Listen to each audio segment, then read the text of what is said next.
লোকটা কবরে যখন গেল, যাবার পরে একদিন দুদিন যখন কেটে গেল, তার পাশের কবর থেকে দেখতে পাই একজন মহিলা আউল করে কান্না করে চিৎকার করে আল্লাহ পাক রব্বুল আলামিন তাকে আযাব দিতে আসে। এবার পরিমা বলতে লাগলো, মা গো, আল্লাহ তোমাকে আযাব কেন দিয়েছে? এই আযাবে কেন তুমি লিপিবদ্ধ আছো?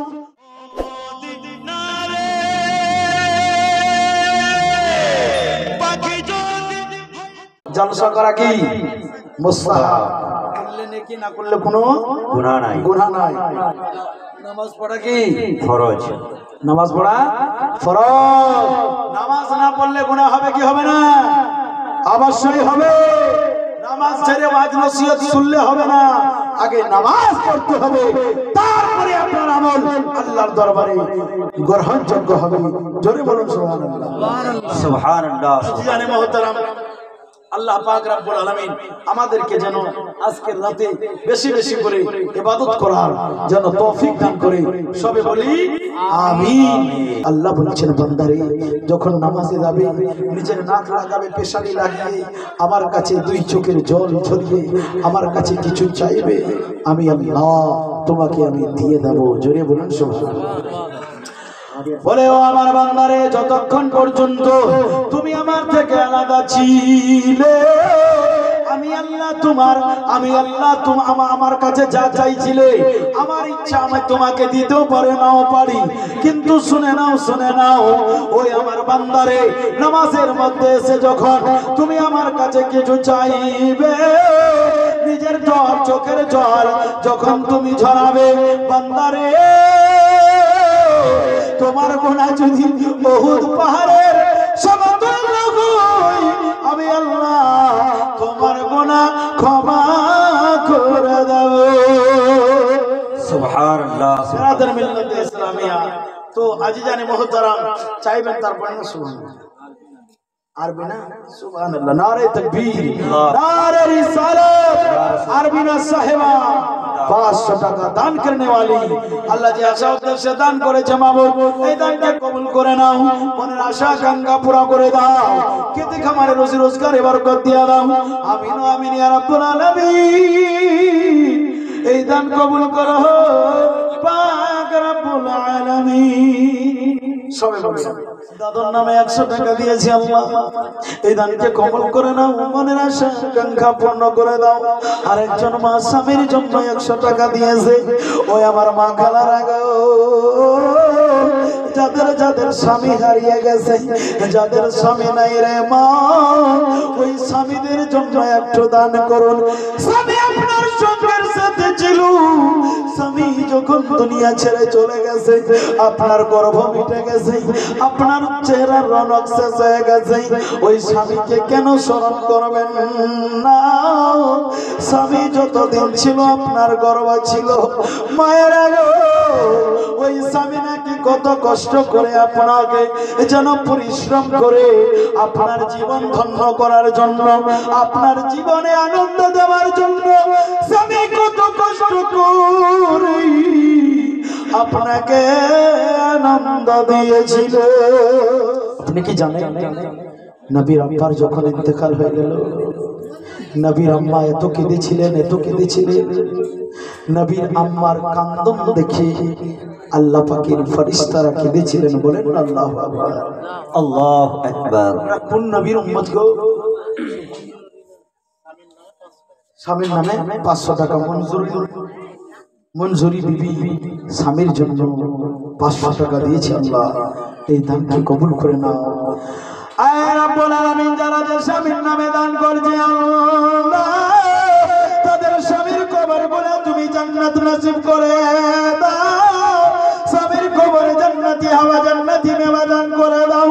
আল্লাহ স্বামীকে কত ভালোবাসে আল্লাহ, তোমার নবীর মহব্বতে স্বামীর জন্য 500-100 করে দান করে আল্লাহ গো, তাদের স্বামীকে তুমি জান্নাতবাসী করে দাও।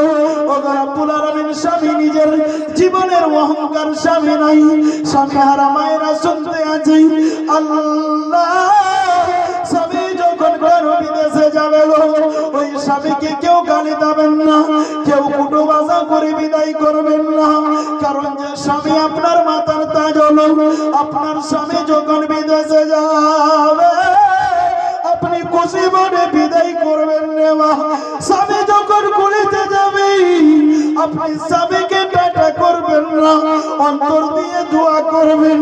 আপনার মন মানবে না, বাড়িতে আসবেন, আপনি বাড়িতে আসবেন ওযু করে গো, বাড়িতে মুসাল্লা বিছিয়ে আল্লাহর দরবারে দাঁড়িয়ে যাবেন আর আল্লাহর কাছে তৈরি কাজ শুকরানা নামাজ আদায় করবেন আর আল্লাহর কাছে দোয়া করবেন, আল্লাহ আমার স্বামী সংসারকে ত্যাগ করি আমাদেরকে আনন্দে রাখার জন্য, আমাদেরকে সুখ দেওয়ার জন্য। আল্লাহ স্বামীকে বিদায় করলাম, গুলির পার করে দিলাম, আল্লাহ বুকটা আমার পেটে যাচ্ছে গো আল্লাহ। ও রব্বুল আলামিন, আমার স্বামীকে তুমি ভালো করে পৌঁছাইয়া দাও, আমার স্বামীকে বিদেশে সুস্থ সবল করে রাখিও।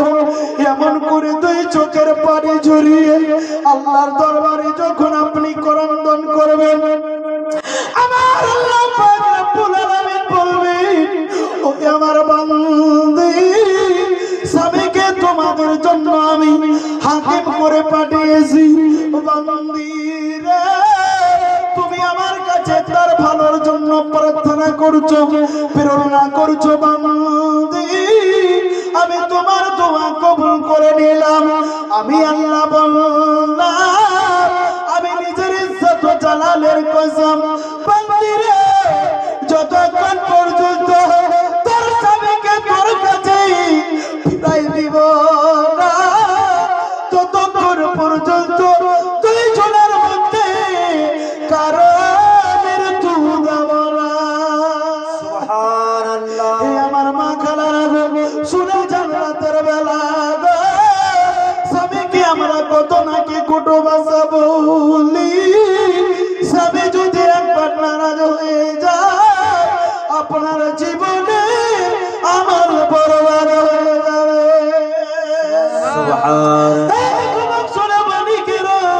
শুনে যান, রাতের বেলা একজন বুড়ি মা যেন মিন্নাত করেছিল, আমার ছেলে অসুস্থ হয়ে গেছে গো আল্লাহ, আমার ছেলেকে তুমি যদি সুস্থ করে দাও, আমি 7 দিন পর্যন্ত তোমার জন্য এই দুনিয়া ছেড়ে কবরে থাকবো। আল্লাহর কি কুদরত মঞ্জুরি। ওই আমার মা খালারা গো, খুব কান খাড়া করে শুনুন, এই যদি ওয়াজ শুনে নেন আপনার ঈমান তাজা হয়ে যাবে। এবার পুরো মায়ের ছেলে ঠিক হয়ে গেল, আলিমের কাছে গিয়ে, আলিমদের কাছে গিয়ে বলতে লাগিল, ও মৌলভী সাহেব, আমি মিন্নত করেছিলাম আমার ছেলে যদি সুস্থ হয়ে যায় আমি 7 দিন পর্যন্ত কবরে থাকবো। সবাই বলতে লাগলো, তুমি যা ওয়াদা করেছো তোমাকে পূরণ করতে হবে, তোমাকে কবরের ভিতরে থাকতে হবে। এবার বন্ধু আমার বেরাদার, ওই বুড়িটা বুড়িমা নিজের ছেলেকে বলল, ও বাবা রে, ওই আমার কলেজের টুকরা, ওরে আমার দরদের, ওরে আমার নয়নের মনি, আমি তোমার জন্য মিন্নত করেছিলাম রে বাবা, তুমি যদি ঠিক হয়ে যাও আমি 7 দিন পর্যন্ত কবরে থাকবো। ছেলে কোদালি নিয়ে কবরস্থানে গেল, মায়ের জন্য কবর করে গো, আর ছেলের 2 চোখের জল ঝরাতে লাগলো। সুবহানাল্লাহ। ছেলেটা কাঁদতে লাগলো, আল্লাহ আমার মা আমাকে কত ভালোবাসে, কিন্তু আল্লাহ এই কুদরতকে দুনিয়ার বুকে জাহির করবে। ছেলেটাকে যখন কবর খোদাই করা হলো, মাকে নিয়ে যখন কবরের ভিতরে দিয়ে দিল, আপনারা কি জানেন চতুর্দিক দিয়ে বন্ধ, ওই কবরে কি ওই মহিলা জীবিত থাকতে পারে? কিন্তু আল্লাহ যদি রাখে কেউ মারতে পারে না। এবার ওই পরিমাণটা কবরে যখন গেল, যাবার পরে 1 দিন 2 দিন যখন কেটে গেল, তার পাশের কবর থেকে দেখতে পাই একজন মহিলা আউ করে কান্না করি, চিৎকার করি, আল্লাহ পাক রব্বুল আলামিন তাকে আযাব দিতে আসে। এবার বুড়িটা মা বলতে লাগলো, মা গো, আল্লাহ তোমাকে আযাব কেন দিয়েছে? এই আযাবে কেন তুমি লিপিবদ্ধ আছো? ওই বুড়ি তখন ওই মহিলাটা বলতে লাগলো, ও জননী, আমি দুনিয়ার বুকে সব করতাম, আমি দুনিয়ার বুকে নামাজ রোজা আমি সব করেছিলাম, কোরআনের তেলাওয়াত করতাম, স্বামীরও কথা শুনতাম। মা গো, একদিন আমার স্বামী আমার কাছে পানি চেয়েছিল তাড়াতাড়ি করে, আমি খালি বলেছিলাম, স্বামী একটু আপনি অপেক্ষা করেন গো স্বামী, আপনার জন্য পানি নিয়ে যাব। মা গো, আমি দেরি করে নিয়ে পানি দিলাম, আমার স্বামী আমার থেকে নারাজ হয়েছিল। সুবহানাল্লাহ। তাই নাকি? বলে হ্যাঁ আম্মা জান, এই জন্য আমি সবই করতাম। আমাকে যখন দাফন কাফন করেছি, আম্মা গো, আমার ওই স্বামীর হালকা একটু মন নারাজ হওয়ার কারণে আল্লাহ আমাকে আযাব দিয়েছে। কোন আযাব? আযাব দিয়েছে দুটা পাখিকে ওই মহিলার মাথার উপরে লাগিয়ে দিয়েছে, আর পাখি দুটা ওই মহিলার মগজটা চিরে চিরে খায়। আল্লাহু আকবার। বন্ধু আমার, আপনার যদি শরীরে একটা চাটিও কেটে নেয় কত কষ্ট হয়, আর দুটি পাখি ঠোঁট গোলা দিয়ে মগজটাকে খেতে আছে, কত চিল্লাচ্ছিল, হারামের মতো কাঁদছিল, আল্লাহ বাঁচাও। তখন বলছে লাগলো, বেটি ঠিক আছে, আমি যখন বাড়িতে যাব তোমার স্বামীকে বলবো। এই বন্ধু আমার যখন 7 দিন পার হলো, হবার পর বাইর হলো, হবার পর ওই লোকটাকে খুঁজতে খুঁজতে যখন পেল, বলে বাবা তোমার কি স্ত্রী মারা গেছে? বলে হ্যাঁ চাচি মারা গেছে। বলে তোমার স্ত্রী খুবই কষ্টে আছে, যদি পারো তাকে ক্ষমা করে দাও। যতক্ষণ তুমি ক্ষমা করবে না ততক্ষণ আল্লাহও ক্ষমা করবে না। জোরে বলুন আল্লাহু আকবার। এবার বলতে লাগলেন, কি হয়েছে চাচি? আমার বউ তো খুবই ভালো ছিল, খুবই সঠিক সত্যবাদী ছিল, নামাজ পড়তো, কোরআনের তেলাওয়াত করতো। ওই বুড়িটা বলতে লাগলো, বেটা তোমার বউর কাছে তুমি একদিন পানি চেয়েছিলে, একটু পানিটা নিয়ে যেতে দেরি হয়েছিল, যার জন্য তোমার মন খারাপ হয়েছিল। এই তোমার মনটা খারাপের কারণে তোমার স্ত্রীকে আল্লাহ এই আযাবে লিপ্ত করে দিয়েছে।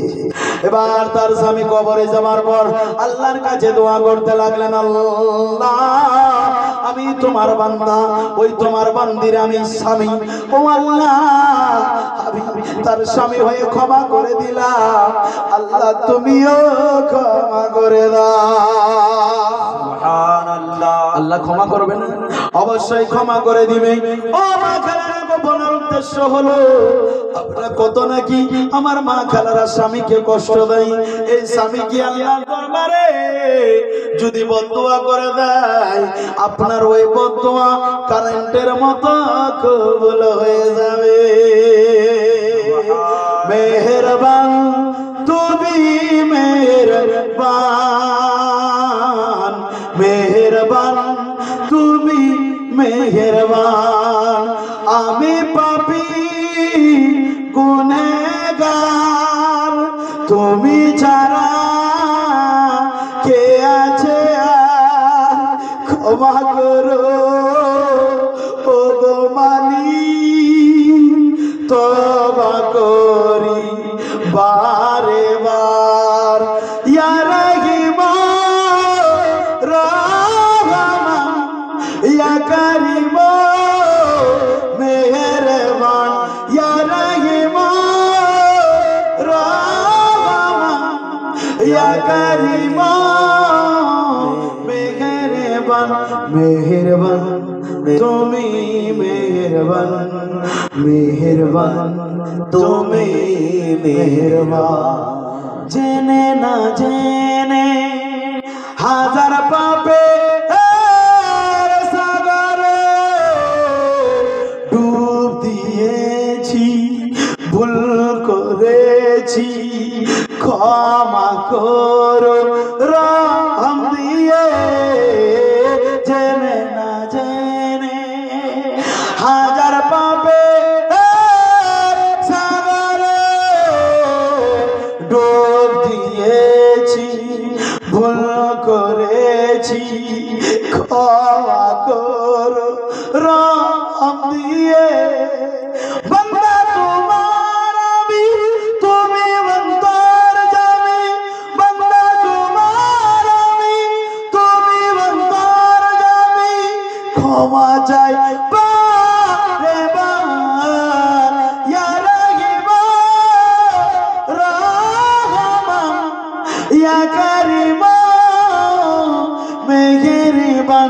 মেহেরবান তুমি মেহেরবান মেহেরবান তুমি মেহেরবান মেহেরবান তুমি মেহেরবান